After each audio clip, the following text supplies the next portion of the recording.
अच्छा, अभी internet of things का चैप्टर स्टार्ट हुआ है, पांचवा चैप्टर। सबसे पहले हम डिफाइन करेंगे कि इंटरनेट ऑफ थिंग्स क्या है। उसकी हम क्या करेंगे, डेफिनेशन पढ़ेंगे। ठीक है। फिर इंटरनेट ऑफ थिंग्स के बारे में, उसका डिजाइनिंग कैसे होगी। कोई भी एप्लीकेशन हमने इंटरनेट ऑफ थिंग्स से बनानी है तो उसकी एप्लीकेशन कैसे डिजाइन करेंगे।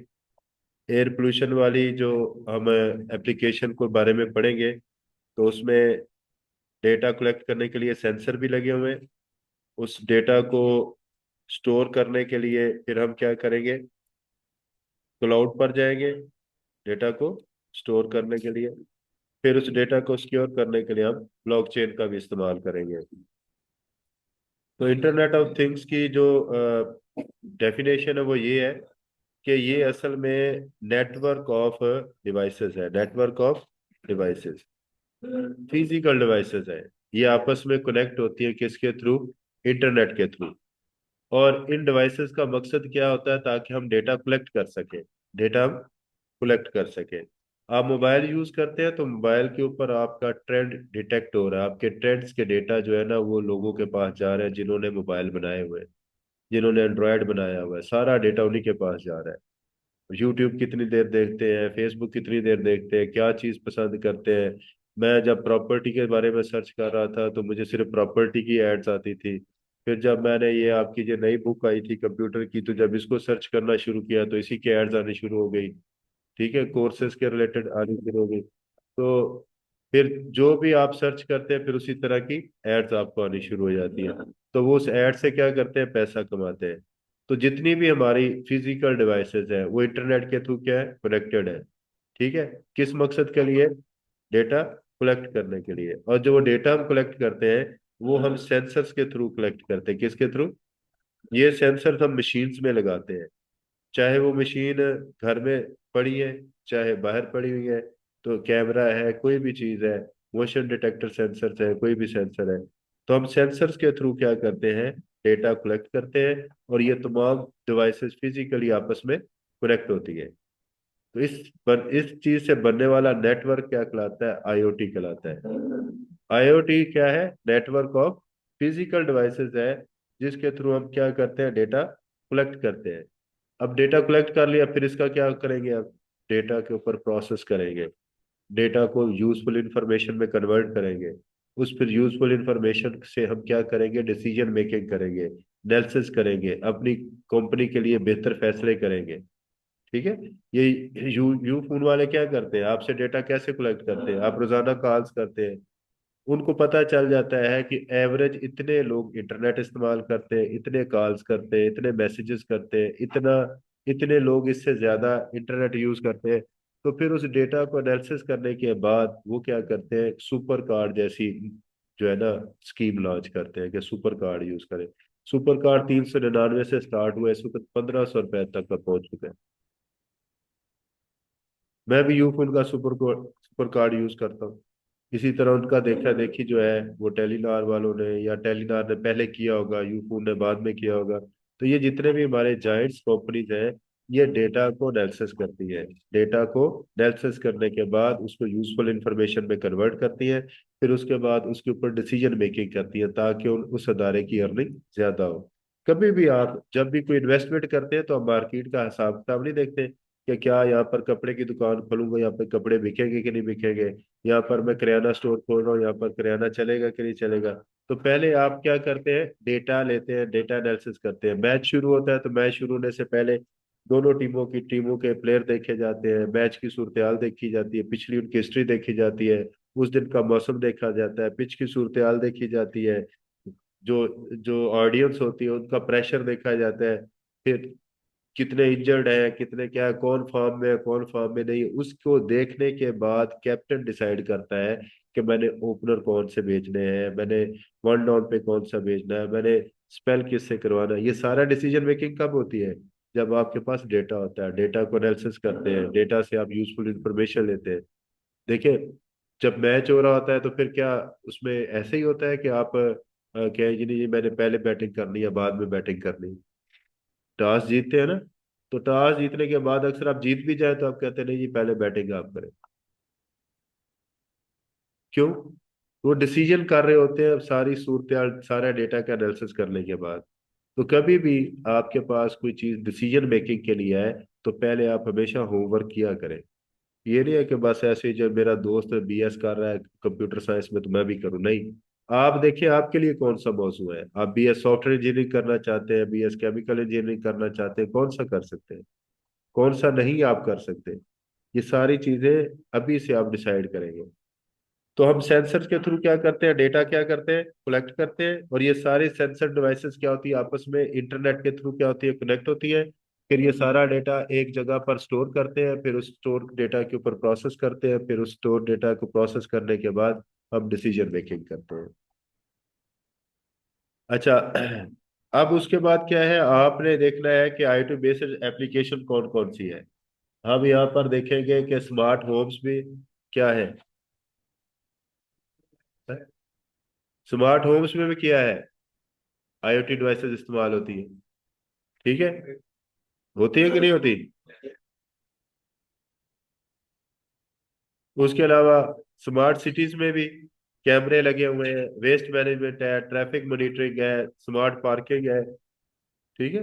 पहले पार्किंग क्या होती थी, जाके देखना पड़ता था कि यार गाड़ी कहाँ पर खड़ी करो। अब आप घर से निकलने से पहले, इवन बाहर के कंट्रीज के अंदर आपने एक शहर से दूसरे शहर ट्रैफिक सफर करना है ना, तो आप पहले पार्किंग अपनी बुक कर लेते हैं। कुछ पेड है कुछ अनपेड है। जैसे यहाँ पर वो टिकट लगा देते हैं, 10 रुपए, 20 रुपए, 50 रुपए। ठीक है। तो पार्किंग का पहले से वहीं पे डिसाइड हुआ होता है ऑनलाइन। ये किस चीज के जरिए से होता है, IoT के जरिए से। इसी तरह अब एक ट्रेन सफर कर रही है, और वो आपको कैसे पता किस जगह पर पहुंची हुई है। ट्रेन के अंदर सेंसर लगे हुए हैं, वो गूगल मैप के जरिए से कनेक्टेड है। मैप के ऊपर उसकी लोकेशन आ रही होती है कि ट्रेन कितनी स्पीड से आ रही है, कब तक पहुंचेगी। तो आप उसे देख के, डेटा को देख के बता सकते हैं कि अच्छा जी मेरी वालदा जनाब अब लाहौर जा रही है। तो आपने उसको ट्रेन में बिठाया, तो आपने साथ साथ फोन पे बताते रहे, मामा आप इधर पहुंच गए, बेटा तो आपको कैसे, नहीं अब आप इधर पहुंच गए, कैसे पता चला आपको जी, मैं तो ट्रैक कर रहा हूँ आपको। ठीक है। तो रेलगाड़ियां भी अब क्या हो रही है, ट्रैक हो रही है। ठीक है, ट्रैकिंग सिस्टम लगे हुए हैं इसके अंदर। इससे फायदा क्या होता है, पता चलता है कि कितनी हमारी गाड़ियां जो है ना सफर कर रही है, कितनी स्पीड से जाती है, उसकी कारकर्दगी का पता चलता है। कोई बीच में रुक तो नहीं गया, कोई इशू तो नहीं आ गया। गाड़ी अगर रुक जाती है तो पता चल जाता है यार या तो हादसा हो गया है, या गाड़ी वैसे रुक गई, या कोई फनी खराबी आ गई। 100 मसाइल होते हैं। ठीक है। तो सेंसर्स के जरिए से हम डिवाइसेस को आपस में इंटरनेट के थ्रू कनेक्ट करते हैं। इसी को IoT बोलते हैं, इंटरनेट ऑफ थिंग्स। थिंग्स से मुराद वो डिवाइस है। इंटरनेट के जरिए से कनेक्टेड की हुई डिवाइसेस का जो नेटवर्क है, वो इंटरनेट ऑफ थिंग्स कहलाता है। इसी को यूज करके हम अपने घरों को स्मार्ट बना लेते हैं, अपने सिटीज को स्मार्ट बना लेते हैं। हेल्थ केयर में हम बहुत सी फैसिलिटीज प्रोवाइड कर देते हैं, ये स्मार्ट हो जाता है। अब डॉक्टर की बुकिंग आपने करनी है या कोई और काम करना है, ठीक है, डॉक्टर अवेलेबल है कि नहीं, कमरे में बैठा है या नहीं बैठा, सेंसर लगे हुए हैं। ठीक है। पहले दरवाजा कौन खोलता था, चौकीदार खोलता था। अब सेंसर लगे हुए हैं, जैसे ही आप किसी मार्ट के अंदर जाते हैं दरवाजा खुद ब खुद खुल जाता है। ठीक है। ये ऐसे सेंसर है कि अगर किसी के पास कोई असला वगैरह भी होता है दरवाजा नहीं खुलता, पता है इस बात का। आप असला लेके जाए नहीं खुलेगा, जो अच्छे सेंसर है। जहाँ पर सिक्योरिटी जरूरी है वहां पे चेक करते हैं। आप बेशक छुपा के ले जाए तब भी वो डिटेक्ट कर ले, क्योंकि रेस जो है वो हड्डियों तक का देख लेती है। ठीक है। मेटल से डिटेक्ट होके वापस आती है, तो वहां पर वो क्या करती है, बीप अलर्ट वगैरह पैदा करती है। तो ये बहुत सारी एप्लीकेशन जो बन सकती है, एग्रीकल्चर में यूज हो रहा है, ट्रांसपोर्टेशन में इस्तेमाल हो रहा है, रिटेल के अंदर इस्तेमाल हो रहा है। जैसे आप ये सेव मार्ट पे जाते हैं, पंजाब कैश कैरी जाते हैं, वहां पर भी इंटरनेट ऑफ थिंग्स का इस्तेमाल होता है। चीजें कम है ज्यादा, बड़े बड़े स्टोर्स के अंदर इस्तेमाल हो रहा है। आप अमेजोन के दूसरा ईबे पे जाए ना, USA या UK जाए, तो वहां पर, यहाँ पर तो कार्ट लोहे का बना हुआ है और उसमें रखते हैं, फिर बाद में बिलिंग होती है। लेकिन वहां पर ऐसा नहीं है। आप चीजें बीच में रखते हैं, साथ साथ बिलिंग होती जा रही है, साथ साथ सारी चीजें हो रही है। वो इतनी स्मार्ट किस्म की वो ट्रे बनी हुई है, कार्ड बनी हुई है। और फिर जब आप पैसे बगैर दिए बाहर निकल जाए तो आपके अकाउंट से पैसे भी कट जाते हैं, ऑटोमेटिकली कट जाते हैं। ठीक है। इस बात की समझ है कि ये कैसे होता है। अब आपको बिल बिल देने की जरूरत नहीं है, खुद ब खुद कट रहे हैं। गूगल होम को सर्च करें ना, गूगल होम को, गूगल साइकिल को। आप यहाँ पर, मैं आपको, चूंकि यहाँ पर अभी टाइम कम है, जुम्मे का वक्त है, मैं इसलिए ज्यादा टाइम नहीं लूंगा, 2-4 मिनट में इसको खत्म करता हूँ। तो एनर्जी को भी स्मार्ट बनाने के लिए, एनर्जी मैनेजमेंट को, ताकि कम से कम एनर्जी से आया हो और ज्यादा एनर्जी सेव कर सके, स्मार्ट डिवाइसेस लगाए। अब देखो ना, पहले स्ट्रीट लाइट्स लगी होती थी, ठीक है, तो बात का दिन के वक्त भी चल रही होती थी, कोई बंद करने नहीं आता था। अब क्या, सेंसर लगे हुए, रोशनी ज्यादा होगी तो ये खुद ब खुद बंद हो जाएगी, और रोशनी कम होगी तो ये खुद ब खुद ऑन हो जाएगी। इवन दिन के वक्त बादल भी आ जाए ना, और थोड़ा सा अंधेरा हो जाए, तो वो खुद ब खुद स्ट्रीट लाइट चलनी शुरू हो जाती है। तो इससे एनर्जी क्या होती है, बच जाती है, सेव होती है। 12 घंटे एनर्जी आपकी सेव रहती है। फिर आजकल डिजिटल सर्किट है, ऑटोमेटिकली उसका टाइम एडजस्ट किया हुआ है, ठीक है, जैसे अलार्म का टाइम सेट किया होता है, इसी तरह स्ट्रीट लाइट्स का टाइम सेट है कि इस एरिया की जो लाइट्स इतने बजे तक चले, 12-1 बजे के बाद रश कम हो जाता है, लिहाजा 12 बजे के बाद लाइट्स ऑफ करते हैं। ये ज्यादातर कॉलोनीज के अंदर होता है, सिर्फ 1-2 लाइट्स चलती रहने देते हैं, ताकि वो चौक पे लाइट चलती रहे, ताकि एनर्जी सेव हो। इसी तरह सप्लाई चेन लॉजिस्टिक्स है। आर्मी में क्या होता है कि जब एक प्लेटून पूरी की पूरी डिप जो है एक जगह से दूसरी जगह शिफ्ट होती है, तो साथ साथ उनके खाने पीने का सामान, रैश का सामान, असला वगैरह सारी चीजें क्या होती है, शिफ्ट हो रही होती है। तो स्मार्ट तरीके से शिफ्ट करने से ये होता है कि आपकी कोई चीज जो है ना पीछे नहीं रह जाती। आप कम वक्त में ज्यादा चीजों को क्या कर सकते हैं, शिफ्ट कर सकते हैं। अब हम एक पढ़ते हैं एयर पोल्यूशन को मैनेज करने के लिए। तो इसमें इसके क्या लगते हैं, पहले सेंसर लगते हैं। क्या लगते हैं, सेंसर किस मकसद के लिए लगते हैं, डेटा कलेक्ट करने के लिए। और ये क्या करते हैं, हवा में से किस चीज को कलेक्ट करते हैं, पोल्यूशंस को, पोल्यूटेंट्स को, जैसे कार्बन डाइऑक्साइड है, कार्बन मोनोऑक्साइड है, सल्फर डाइऑक्साइड है, वो गैसें या वो एयर मिक्सचर जो क्या करते हैं, हवा को आलूदा बनाते हैं, उनकी मिकदार को क्या किया जाता है, नोट किया जाता है। तो किसके जरिए से कलेक्ट होता है, सेंसर के जरिए से, और डेटा कलेक्ट होता है।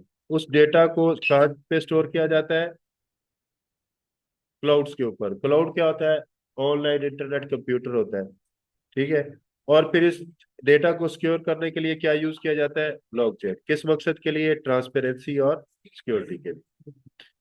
फिर सेंसर्स के थ्रू जो हम डेटा कलेक्ट करते हैं, जैसे कार्बन मोनोऑक्साइड, नाइट्रोजन डाइऑक्साइड, ठीक है, इसको हम क्या करते हैं, इसकी मिकदार मालूम करते हैं। जो भी एयर पोल्यूटेंट होते हैं, यहाँ पर तो दो लिखा हुआ है, नाइट्रोजन की मिकदार ज्यादा हो जाए तब भी, ऑक्सीजन की मिकदार कम हो जाए तब भी, ठीक है, ये सारी चीजें नोट की जाती है। और वो डेटा कहाँ पर भेजा जाता है, क्लाउड पर। फिर उसके बाद क्लाउड पर जब डेटा आता है, डेटा स्टोर हो जाता है वहां पर। और वो क्लाउड किस किस के हम यूज कर सकते हैं, AWS के, गूगल क्लाउड, और भी बहुत सारी कंपनी जो क्लाउड सर्विसेज हमें प्रोवाइड करती है। अब जब सारा डेटा कलेक्ट होता है, तो उस डेटा के ऊपर प्रोसेस होता है। प्रोसेस होने के बाद हमें एयर की क्वालिटी इंडेक्स का पता चलता है कि हमारी एयर कितनी साफ है, ठीक है। और फिर हम डिसाइड करते हैं कि किस एरिया में हम इन्वेस्ट करें, कहाँ पे पौधे ज्यादा लगाने चाहिए, कहाँ पे पौधे कम लगाने चाहिए। यहाँ पर गाड़ियों के ऊपर कितनी कंट्रोल करना चाहिए, चिमनियों के ऊपर जो धुआं छोड़ती है, ठीक है, जो लोग यहाँ खेतों में आग लगा देते हैं, उसको कितना कंट्रोल करें। फिर उस शहर में ज्यादा सख्ती शुरू हो जाती है, जहाँ पे एयर क्वालिटी इंडेक्स कम होता है, ठीक है। फिर उस डेटा को प्रिडिक्ट करने के लिए भी यूज कर सकते हैं। कौन से मॉडल लगा के, मशीन लर्निंग या आर्टिफिशियल इंटेलिजेंस मॉडल लगा के डेटा की प्रोडिक्शन भी हो सकती है, कि अगर आज इतनी मिकदार पोल्यूशन की हो गई है, तो ये 10 दिन बाद इतनी हो जाएगी, लिहाजा इसको कंट्रोल किया जाए। फिर हम सिक्योरिटी के लिए क्या लगाते हैं, ब्लॉकचेन, ठीक है। क्या लगाते हैं, ब्लॉकचेन। ब्लॉकचेन किस मकसद के लिए होता है, ताकि डेटा ट्रांसपेरेंट रहे और डेटा सिक्योर रहे। जो डेटा होता है उसको किस में कन्वर्ट किया जाता है, लेजर में। लेजर जो होते हैं वो इम्यूटेबल होते हैं, मतलब उसका डेटा चेंज नहीं कर सकते। वेरीफाइएबल होते हैं, डेटा क्या होता है, वेरीफाई होता है, इसमें कोई चेंज नहीं करता। ब्लॉकचेन लगाते हैं, तुम्हारा डेटा कोई चेंज नहीं कर सकता। तो इसको टेम्पर प्रूफ होता है डेटा, यानी कि इसको कोई चेंज नहीं कर सकता है। अनऑथराइज्ड बंदा इसको एक्सेस नहीं कर सकता, ठीक है। बस 1 मिनट और ठीक हो गया। अब आपको बात की समझ लग गई है। सेंसर से डेटा कलेक्ट होगा, क्लाउड पर स्टोर होगा, और ब्लॉकचेन सिक्योरिटी प्रोवाइड करेगी। डेटा को प्रोसेस करेंगे, प्रोसेस करने के बाद उसको इंफॉर्मेशन में कन्वर्ट करेंगे ताकि हम उसके ऊपर डिसीजन मेकिंग कर सके। अब समझ लगी है? कल इंशाल्लाह नेक्स्ट जब आप आएंगे तो इसको